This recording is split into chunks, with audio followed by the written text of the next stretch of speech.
While most police officers carry out their duties with honor and integrity, a few have abused their power, betrayed the public trust, and committed heinous crimes.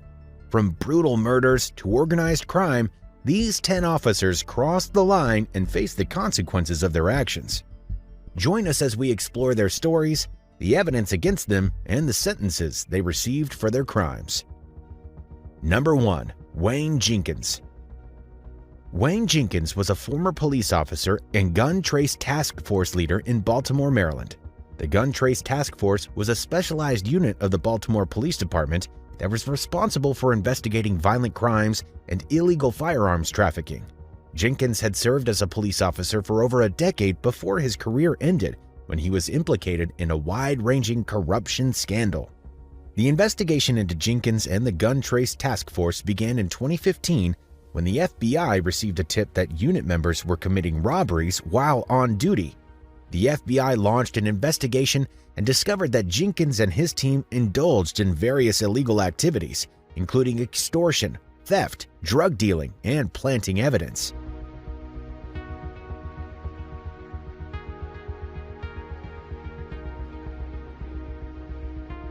Jenkins was the task force's leader and used his position to orchestrate many of the illegal activities.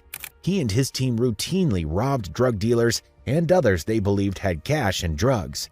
They would steal money and drugs and then sell them on the street for profit. They also planted evidence on suspects to bolster their cases and obtain convictions. Jenkins and his team were eventually caught when they robbed a man who was an FBI informant. It led to a lengthy investigation that revealed the full extent of their criminal activities. In 2017, Jenkins and 6 other officers were indicted on federal racketeering charges. The case against Jenkins and the Gun Trace Task Force was one of the most extensive corruption investigations in the history of Baltimore Police Department. The investigation exposed significant flaws within the department's internal accountability systems, including a lack of oversight and a culture of impunity.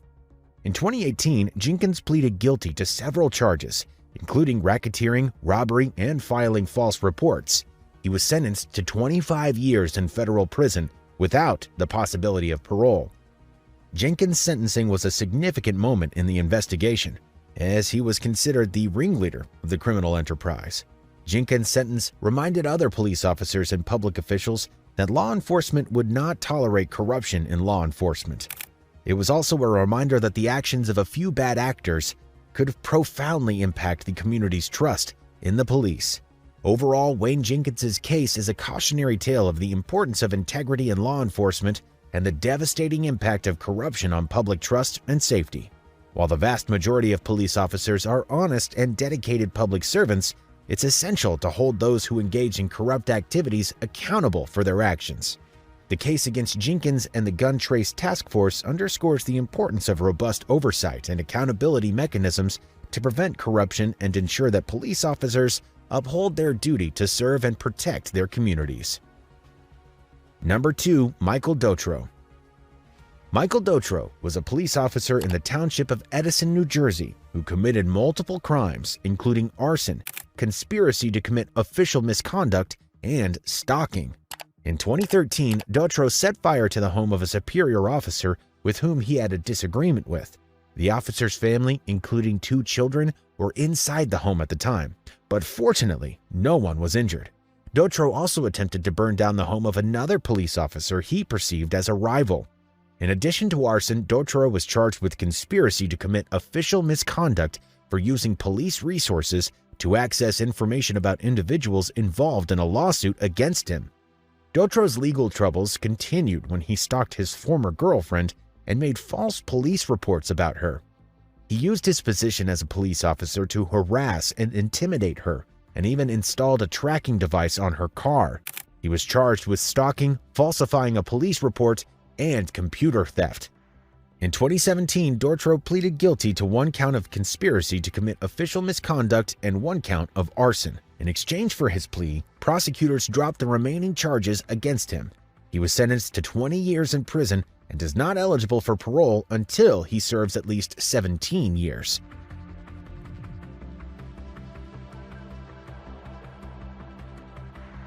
The case of Michael Dotro is a stark reminder of the importance of upholding the law, even for those in positions of authority.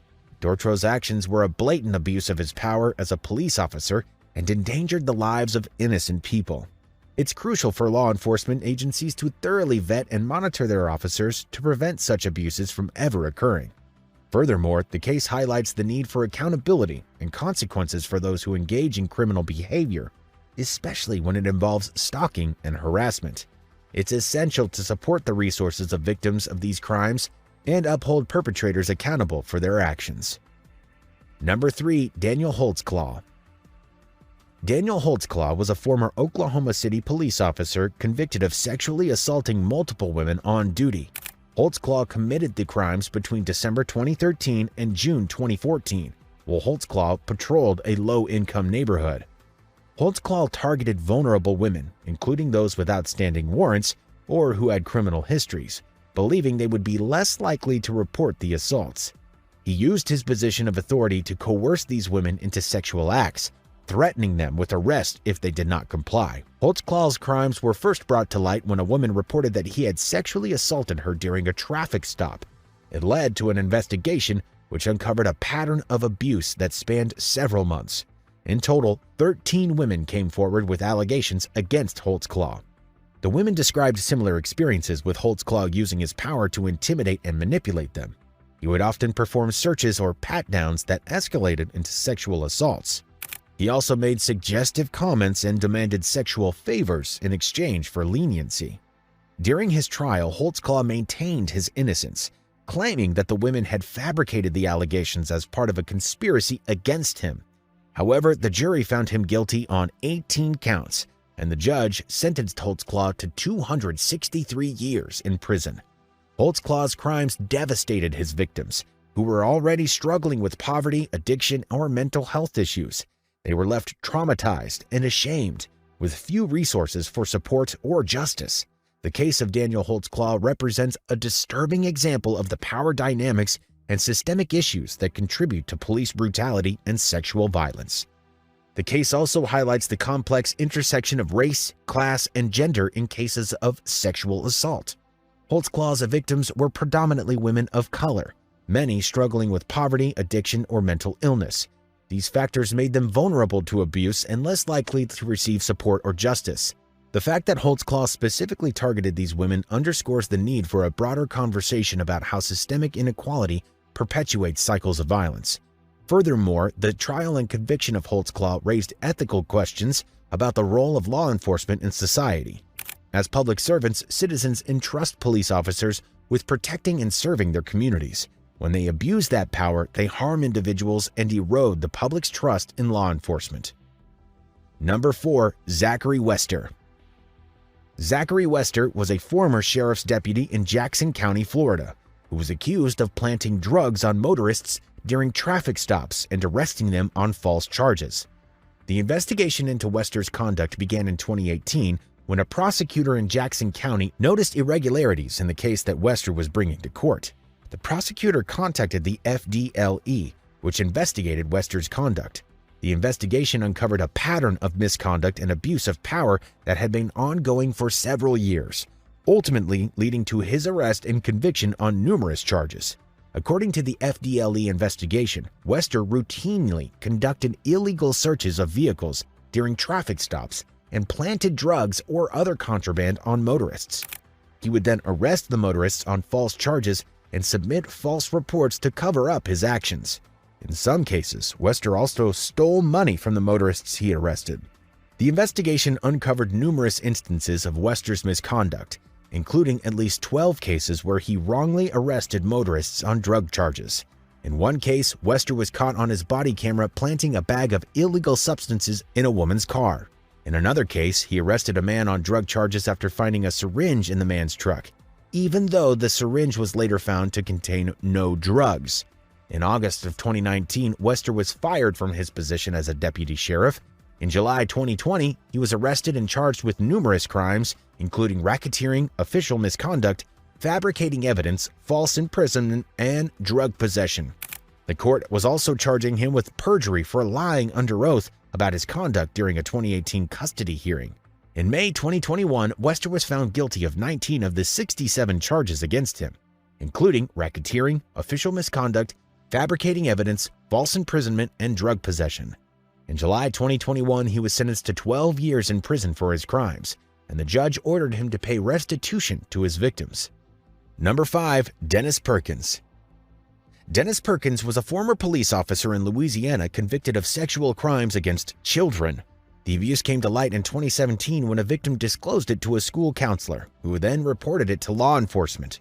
Perkins was arrested in August 2017 and charged with 60 counts of child sexual abuse.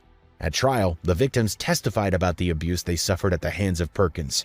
The prosecution also presented evidence, such as text messages and photographs, that supported the victims' accounts. In his defense, Perkins claimed that the allegations were part of a conspiracy against him, and that the victims had been coached to lie.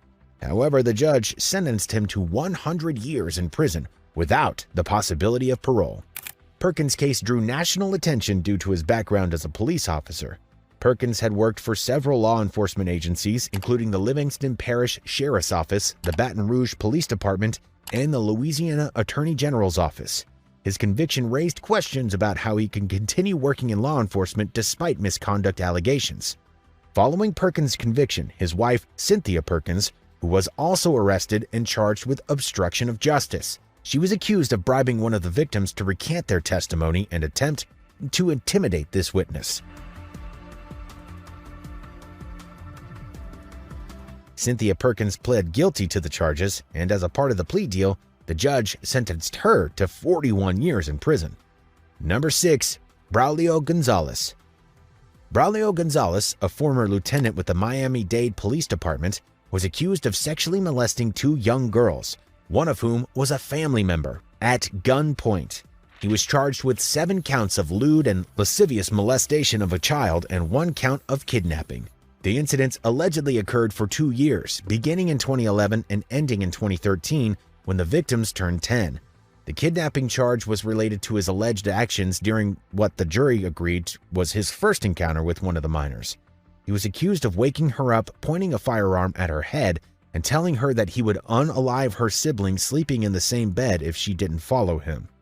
Gonzalez led the victim to his bedroom and sexually assaulted her repeatedly over the next 2 years. Gonzalez was arrested in 2018 after one of the victims told her psychologist about the sexual assault. He was put under house arrest while awaiting trial, and the department continued to pay him his salary even after his arrest. 9 months after his indictment, another victim came forward, and Gonzalez was sent to jail before trial. He remained incarcerated and maintained his innocence even as the jury convicted him on all counts. The judge sentenced Gonzalez to life in prison for his crimes. He is appealing the verdict.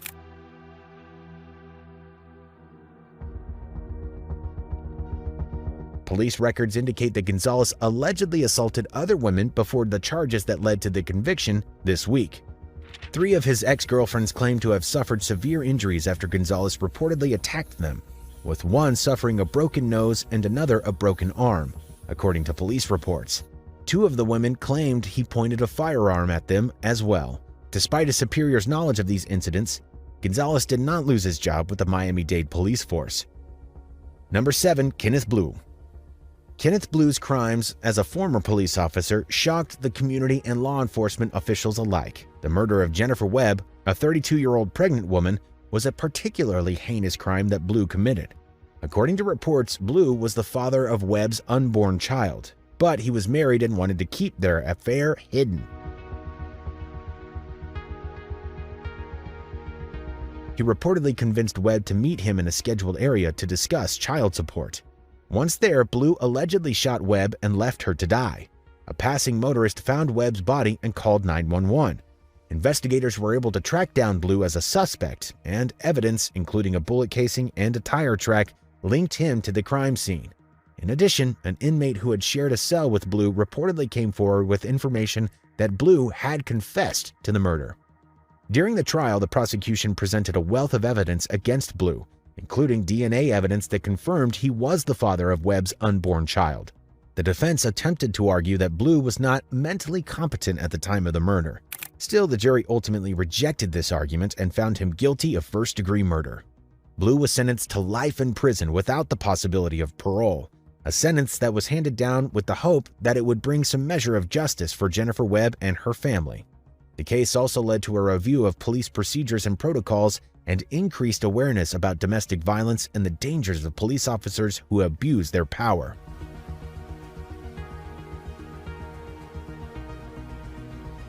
The case of Kenneth Blue serves as a stark reminder as the potential dangers that can arise when individuals in positions of authority abuse their power.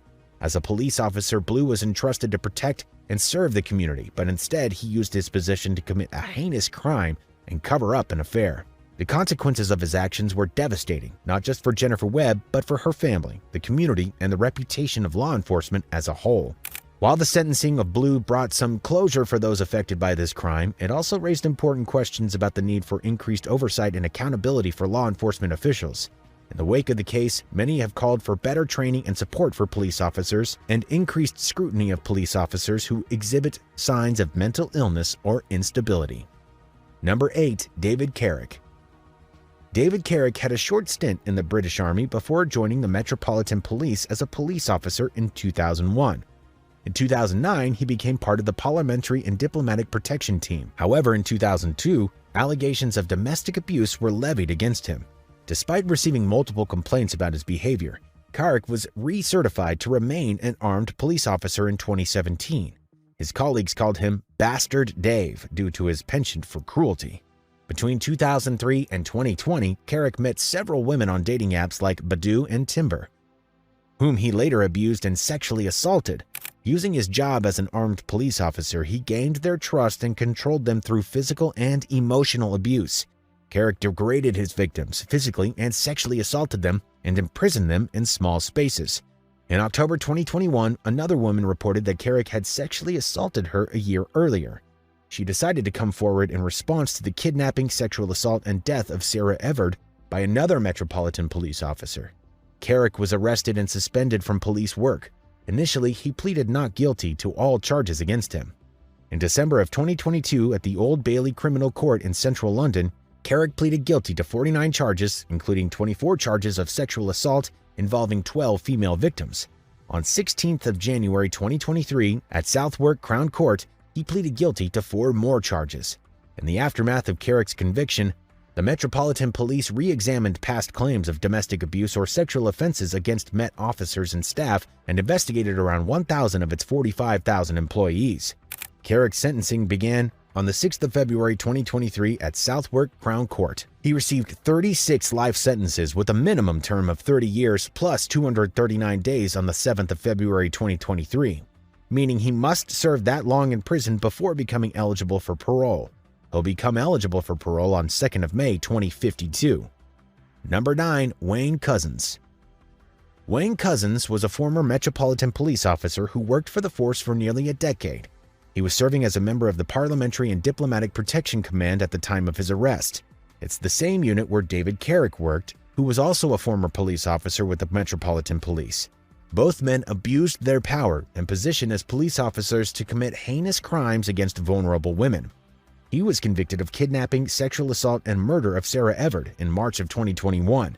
Everard was walking home from a friend's house in South London when Couzens abducted her, and Everard was found in a wood area in Kent. The case sparked widespread outrage and protests over the issue of violence against women in the UK. Couzens, who had served in the Metropolitan Police since 2018, was arrested shortly after Everard's disappearance. During his trial, which took place in September and October of 2021, he pleaded guilty to all 3 charges against him.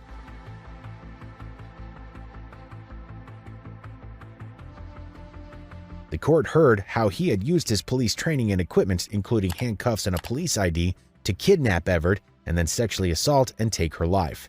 In December of 2021, Couzens was sentenced to a whole life term in prison, which means he will never, ever be released. The judge described his crimes as a betrayal of trust that the public places in police officers, and said he had shown no remorse for his actions. The sentence was welcomed by Everard's family and campaigners against violence against women. Couzens also raised questions about the issue of violence against women in the UK and sparked a broader debate about the treatment of women by the police. The Met Police faced criticism over the handling of the case, particularly its use of heavy-handed tactics had a vigil for Everett and its failure to investigate allegations of sexual misconduct by police officers appropriately. In response to the case, the UK government announced a series of measures aimed at tackling violence against women, including the creation of a new police watchdog to investigate complaints of police misconduct and the appointment of a new victims commissioner to support victims of crime. The case also led to the introduction of a new law, the Police Crime Sentencing and Courts Bill, which includes stricter sentences for crimes against women and girls and new measures to protect victims of domestic abuse. Number 10. Michael Valva.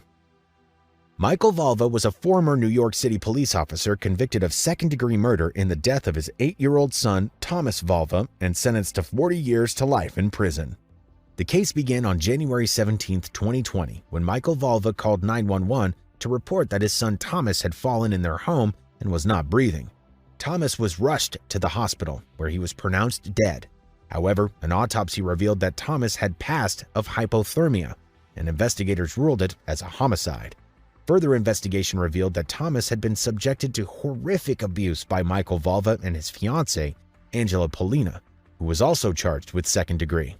Thomas and his older brother Anthony had been forced to sleep in an unheated garage as punishment for wetting the bed.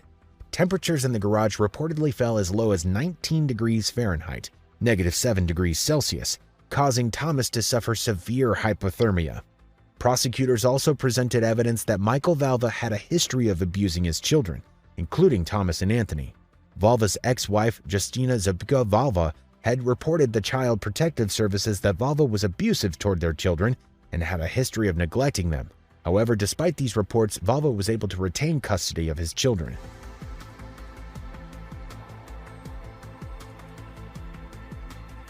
During the trial, jurors heard audio recordings in which Michael and Polina mocked and ridiculed Thomas as he took his last breaths. The recording also revealed Valva saying he didn't care whether Thomas lived or not. On March 25, 2021, Michael Valva was convicted of second-degree murder and endangering the welfare of a child. The judge sentenced him to 40 years to life in prison. Angela Polina was also convicted of second-degree murder and received the same sentence. The case sparked outrage and calls for reform in New York State's child welfare system. Critics accused Child Protective Services of failing to intervene despite multiple reports of abuse, and lawmakers proposed reform